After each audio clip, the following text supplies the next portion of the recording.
The Trojan War.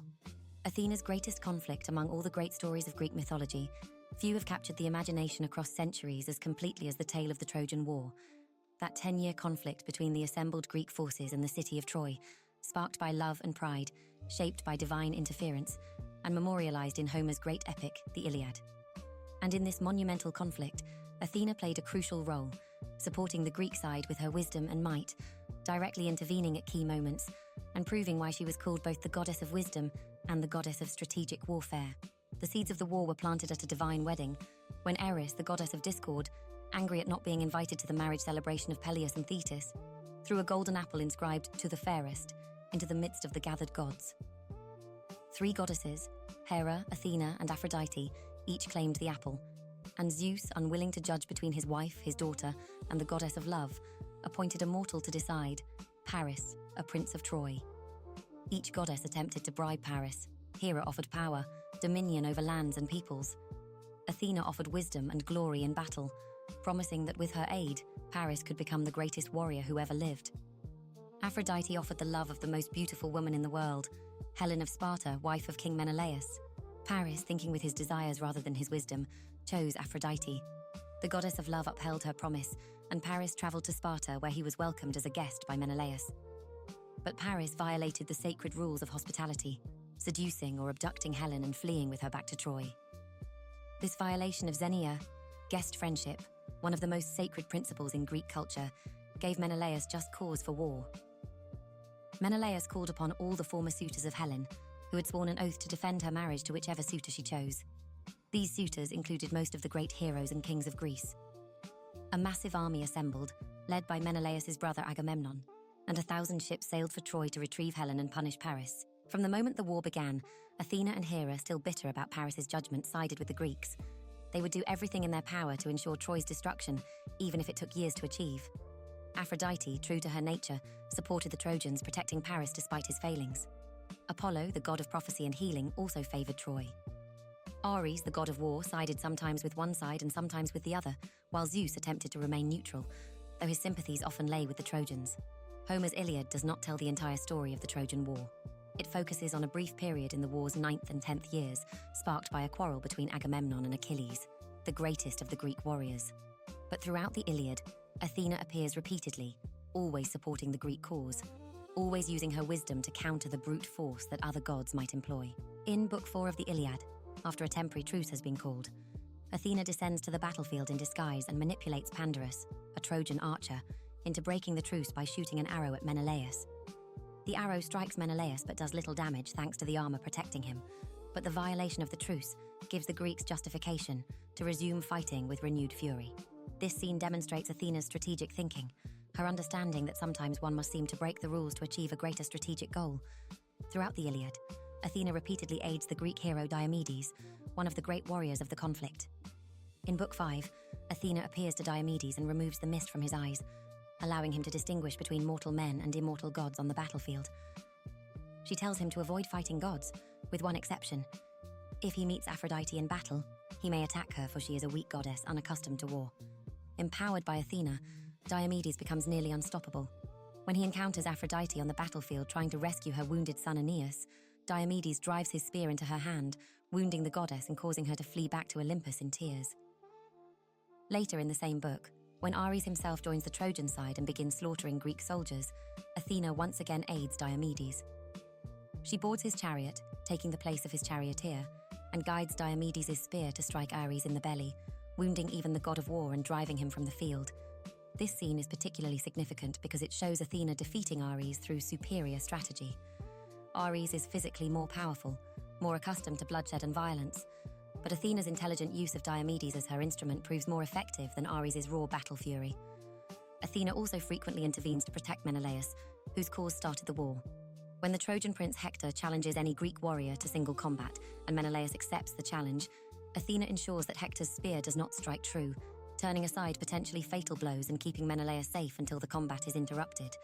But perhaps Athena's most dramatic intervention in the Iliad comes in Book 22, during the climactic single combat between Achilles and Hector. Hector, Troy's greatest defender, has killed Achilles' beloved companion Patroclus, and Achilles, mad with grief and rage, pursues Hector around the walls of Troy 3 times. Zeus initially considers saving Hector, but Athena argues that Hector's fate is sealed, that he must die to satisfy justice. As Achilles closes in on the exhausted Hector, Athena takes on the appearance of Hector's brother Deiphobus. She appears to Hector and encourages him to stand and fight, promising to stand beside him in battle against Achilles. Trusting his brother, Hector stops running and turns to face Achilles.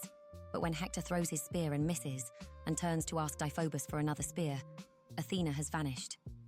Hector realizes he has been deceived, that no mortal companion stands with him, and that he must face Achilles alone. This deception by Athena troubles some modern readers, but it reflects the Greek understanding of warfare and divine justice. Hector had killed Patroclus, and blood demanded blood. Athena's trickery ensured that justice was done, that Achilles got his revenge, that Troy moved one step closer to its fated destruction. From the Greek perspective, Athena was not being cruel, but was fulfilling her role as a goddess of both war and justice, ensuring that the right outcome occurred. Beyond Homer's Iliad, other works in the epic cycle describe Athena's continued involvement in the war. When the Greeks captured the Trojan prophet Helenus and forced him to reveal the conditions for Troy's fall, Athena helped fulfill those conditions. The Greeks needed the bow and arrows of Heracles, which were now in the possession of Philoctetes, a Greek warrior who had been abandoned on the island of Lemnos early in the war after being bitten by a snake. Athena helped Odysseus and Diomedes convince Philoctetes to return to Troy, soothing his well-justified anger at his abandonment. Most famously, Athena inspired the stratagem that finally ended the war, the wooden horse. Odysseus, always Athena's favorite among the Greeks for his intelligence and cunning, conceived the plan, but several sources credit Athena with putting the idea into his mind or helping design the actual structure. The Greeks built an enormous wooden horse, hiding their best warriors inside, and left it on the beach as they pretended to sail away. The Trojans, convinced the war was over and believing the horse to be a votive offering, brought it into their city despite warnings from the prophet Cassandra and the priest Laocoon. That night, the Greeks hidden inside the horse emerged, opened the city gates for their army which had sailed back under cover of darkness, and Troy was taken. The city was burned, the men killed, the women and children enslaved. It was a complete victory for the Greeks, achieved not through frontal assault but through clever deception, a victory of strategy over strength, exactly the kind of triumph Athena favored. However, the Greeks' victory came with a terrible cost that revealed another aspect of Athena's nature, her fierce protection of her own honor and sacred spaces. During the sack of Troy, Ajax the Lesser, one of the Greek warriors, committed a terrible sacrilege. He found Cassandra, daughter of King Priam, clinging to a statue of Athena in the goddess's temple seeking sanctuary. Ajax dragged Cassandra away from the statue and raped her, violating both the sanctuary of the temple and the sacred laws of asylum. Athena, enraged at this desecration of her sanctuary, demanded that the Greeks punish Ajax, but Agamemnon and the other leaders, in their triumph, failed to properly address Ajax's crime. Ajax himself took refuge at Athena's altar, which the Greeks did not dare violate, and so he went unpunished. Athena's wrath was terrible. She sent a devastating storm to destroy the Greek fleet as it sailed home from Troy. The storm scattered the ships across the Aegean, sinking many and driving others off course. The storm struck at Cape Caphareus, where rocks and reefs claimed dozens of Greek vessels.